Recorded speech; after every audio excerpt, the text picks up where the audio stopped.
കളത്തറ ബാപ്പുകുട്ടി മകൻ കുഞ്ഞു മുഹമ്മദ് 10 ലക്ഷം രൂപ. കളത്ര ബാപ്പുട്ടി മകൻ കുഞ്ഞു മുഹമ്മദ് 10 ലക്ഷം രൂപ. തായിക്കര ജോർജ് കുട്ടി 12,60,000 രൂപ. നായിക്കര ജോർജ് കുട്ടി 12,60,000 രൂപ. മെസേഴ്സ് ശങ്കർ ആൻഡ് സൺസ് 15,14,000 രൂപ. മെസേഴ്സ് ശങ്കർ ആൻഡ് സൺസ് 15,14,000 രൂപ. കൂത്തുപറമ്പിൽ കുട്ടൻ ബാവ എന്ന ചേട്ടൻ ബാവ 20,01,000 രൂപ. കൂത്തുപറമ്പിൽ കുട്ടമ്പാവ എന്ന ചേട്ടമ്പാവ 20,01,000 രൂപ. അടുത്തത് കൊട്ടാരം വീടന്റേതാണ്. കൊട്ടാരം വീടൻ 20,02,000 രൂപ. കൊട്ടാരം വീടൻ 20,02,000 രൂപ.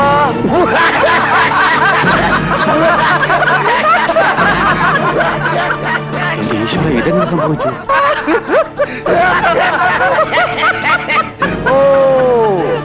താനിവിടെ ചോരപ്പുഴ ഒഴുക്കി വള്ളം കളിക്കാമെന്ന് കരുതിയല്ലേ?